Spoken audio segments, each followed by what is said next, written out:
Netizens దెబ్బకి వణికిపోతున్నాడు నా అన్వేష్. వెంటనే దిగొచ్చి హిందువులకు క్షమాపణ చెప్పాడు. ఈ నేపథ్యంలో నా అన్వేష్ పై నమోదైన కేసు నేపథ్యంలో ప్రస్తుతం ఆయనపై పెద్ద ఎత్తున విమర్శలు వెల్లువెత్తాయి. సీతాదేవి, ద్రౌపదులపై వ్యాఖ్యలపై నెటిజన్స్ తీవ్ర ఆగ్రహం వ్యక్తం చేశారు. నా అన్వేషణ బాయ్కాట్ అంటూ సోషల్ మీడియాలో పోస్టులు పెట్టారు. కేవలం 24 గంటల్లోనే నా అన్వేషణ యూట్యూబ్ ఛానల్ని దాదాపుగా లక్షల సంఖ్యలో ఫాలోవర్స్ అన్ఫాలో చేశారు. దీంతోపాటు ప్రపంచ యాత్రికుడు యూట్యూబ్ ఛానల్, ఇన్స్టాగ్రామ్లో నా అన్వేషణ పేజ్ను కూడా అన్ఫాలో చేస్తూ రిపోర్ట్లు కొట్టారు నెటిజన్స్.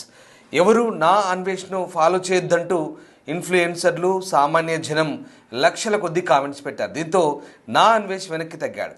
హిందువులు అలాగే గరికపాటి, శివాజీకి క్షమాపణ చెప్తూ వీడియో రిలీజ్ చేశాడు. అయినా నా అన్వేషణ విడిచిపెట్టేది లేదంటూ నెటిజన్స్ కామెంట్లు పెడుతున్న పరిస్థితి కనబడుతోంది. ఇప్పటికే ఈ క్రమంలో విశాఖపట్నంలోని గోపాలపట్నం పోలీస్ స్టేషన్లో అతనిపై ఒక ఫిర్యాదు నమోదైంది. అధికారికంగా సమాజంలో విద్వేషాలను రెచ్చగొట్టేలా వ్యవహరిస్తున్న అతనిపై వెంటనే చట్టపరమైన చర్యలు తీసుకోవాలంటూ విహెచ్పి పోలీసులు కోరింది. ఇక నటుడు శివాజీ చేసిన వ్యాఖ్యలపై స్పందించిన అన్వేష్ సోషల్ మీడియా వేదికగా విమర్శలు గుప్పించారు. అయితే ఆ క్రమంలో పరిధి దాటి హిందూ దేవతలను కించపరుస్తూ మహిళల గౌరవానికి భంగం కలిగేలా మాట్లాడడం మాత్రం తీవ్ర వివాదానికి దారితీసింది. పవిత్రమైన దైవ స్వరూపాలను, భారతీయ సంస్కృతిని అవహేళన చేయడం క్షమించరాని నేరమంటూ హిందూ సంఘాలు, భక్తులు మండిపడుతున్నారు. భావ ప్రకటన స్వేచ్ఛ ముసుగులో ఆ పేరుతో ఇతరుల విశ్వాసాలను దెబ్బతీసే హక్కు ఎవరికి లేదంటూ కొంతమంది మేధావులు కూడా అభిప్రాయపడుతున్నారు.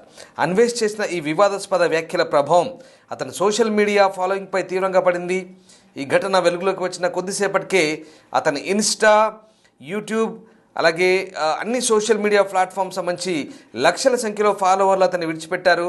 దీంతో అన్ఫాలో అయ్యారు, అన్సబ్స్క్రైబ్ అయ్యారు. దీంతో అంత మాత్రమే కాదు, ఇంకా తీవ్రమైన విమర్శలు గుప్పించారు, రిపోర్ట్ కూడా కొట్టారు. ఇటు నెటిజన్లు అన్వేష్ తీరును తప్పుపడుతూ సోషల్ మీడియాలో పెద్ద ఎత్తున ట్రోల్స్ కూడా చేస్తున్నారు.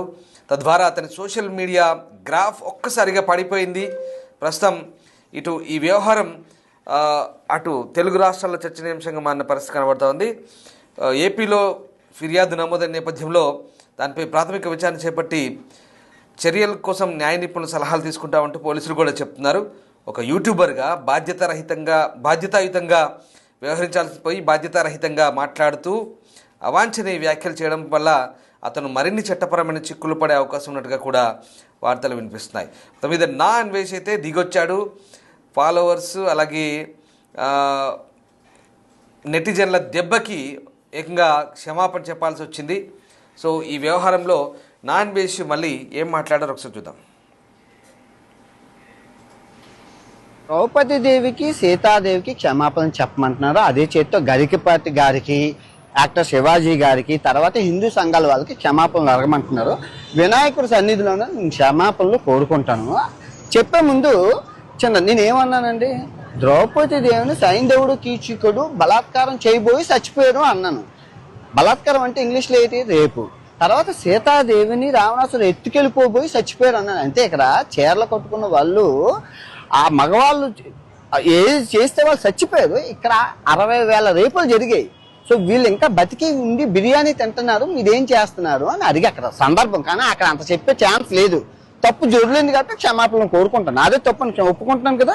సో ఇప్పుడు నేను తప్పు చేస్తే రాత్రికి వినాయకుడి సన్నిధిలోనే రక్తం కక్కుకొని చచ్చిపోతాను. కనుక నా తప్పు మీరు స్వీకరించకపోతే ఈ సంవత్సరం నుంచి నెక్స్ట్ సంవత్సరం వరకు అష్ట దరిద్రాలు మీకు అంటుకుంటాయి.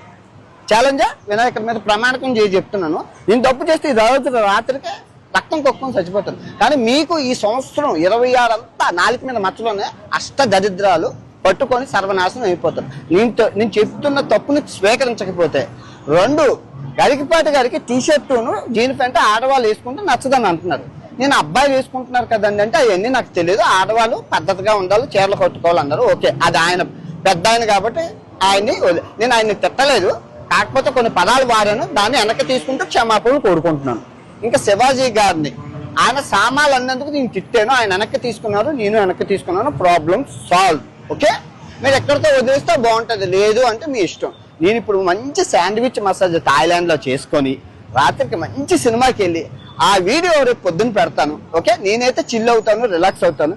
మీరేం అవుతారు అనేది మీ మనసుకే ఆలోచించేస్తున్నాను. Love you all. అందరూ బాగుండాలి, అందులో నేను ఉండాలి.